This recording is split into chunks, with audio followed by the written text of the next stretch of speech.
Take a look at this face. She's a screenwriter, she's a mom, she writes children's books, she can be hardcore, she can be an old softie. Sometimes we're not quite sure what it is. Lucy Van Patten Brodsky, also known as Shelly Long. Good to see differences. Yes. And I understand that it Not is... between you and I. No, not at all. No, that's the name of the movie. I think we should make that clear. It's really true, I guess, that a child can divorce his or her parents, which is the whole, you know, crux of this film. Well, it is, I think, a convenient way to tell a really beautiful story. It is what gets us into a courtroom, a child saying, yes, I don't want to live with you, Mom, I don't want to live with you, Dad, I want to live with the housekeeper, and that is legally available to children in some states.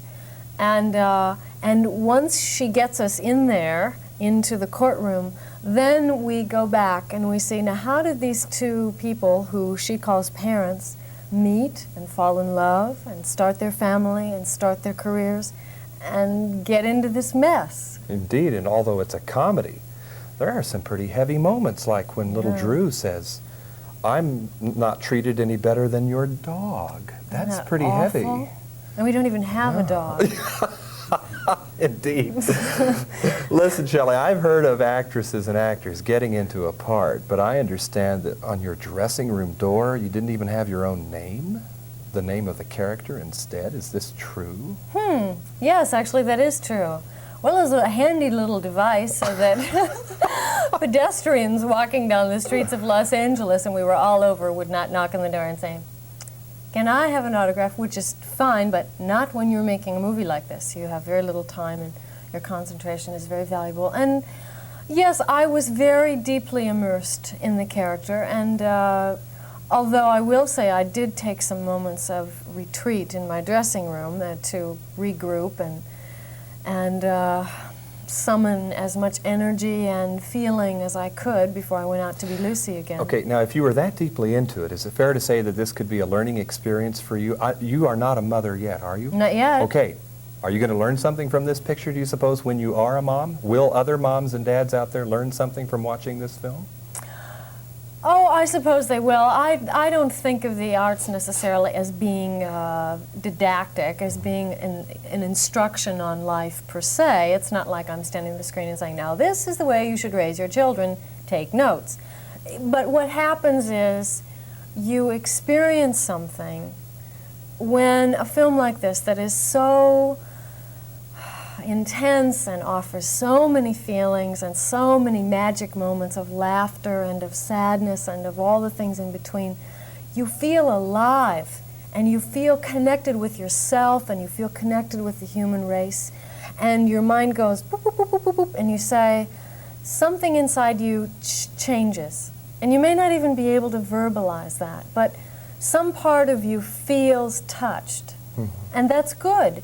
Because that means that maybe you will treat your family a little bit better, or maybe you'll treat yourself a little bit better. Maybe the film can sneak up on us a little bit then. Well, that's the way I mean, that's why I enjoy going to a film, why I enjoy going to a theater. I want to be touched, I want to laugh, and I want to see myself or the kind of people I know up there. I want to see some real moments and some magic moments, and feel when it's all over that I have something of my own from that experience that I didn't have before I went in. And that's the kind of project I like to work on. That's the kind of movie we've got. I'm going to switch gears for a moment with a little bit of time left. Let's take the name Lucy Van Patten off the dressing room door and talk about Shelley Long now. Because all of us across the country wish we had a neighborhood bar where you worked, I'll tell you that. And we see you on TV a lot, but we haven't... And with that, I'm going to take a sip of water. Very good. Thank you. And while I say that we haven't seen you on screen, the big screen now, since Night Shift, why is that? Is it all the time for TV, or do you prefer TV? No, I enjoy TV. I've had a really good time doing Cheers. It's been a wonderful opportunity.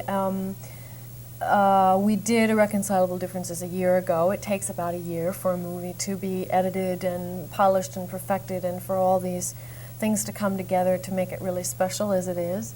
And I will be doing another movie come this spring, starting in May. And you won't see that for probably 9 months to a year. We'd still like to know what it's called, if you know. I do, but I can't tell you. I can't make a formal announcement yet. That's something that will come down the line. But it's real special, I can tell you that. I'm really excited about it. Seeing you in Irreconcilable Differences can be a shock, at least in some parts of the movie, because you put on a lot of weight. I don't know why you say that. Why is it sometimes that actors and actresses seem to have to put on a lot of weight rather than take it off? I'm thinking of Robert De Niro now, among others. You do put on some weight. Is it for real, or is it Memorex?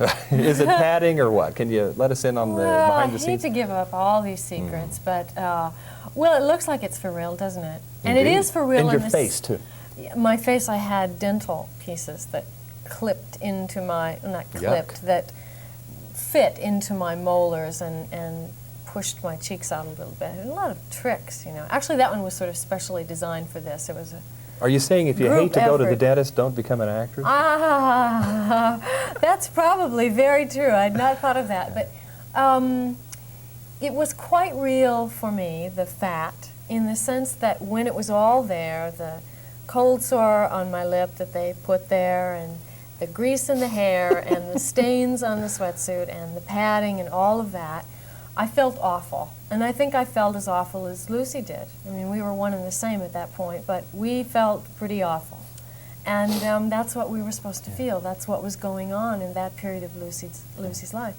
Before that, it's not so awful. After that, it's not so awful. But that is a really down period for her.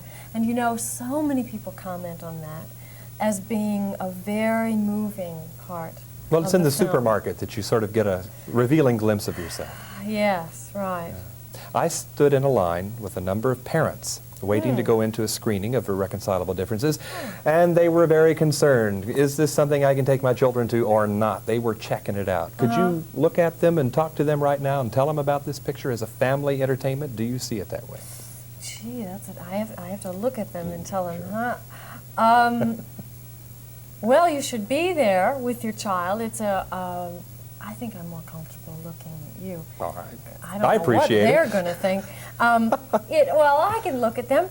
It's a very intense experience. I think children would like it because children have a point of view and a child gets to say something in the film. It's real life. It's not, the language is carefully edited, so I don't think that's going to be any kind of a negative influence. It deals a lot with love. And I think children and adults both need to hear more about that, know more about it. It's funny. I haven't really thought about seeing the picture from a child's point of view, but something tells me that with the understanding between parent and child of anything being explained that isn't obvious there or understood or needs more explanation, that it would be just fine. Important for families. Shelly Long, Irreconcilable Differences. Sometimes the name Patton Brodsky, which is her role in that film. From Warner Brothers, this is John Tibbetts for KCTV5 in Hollywood.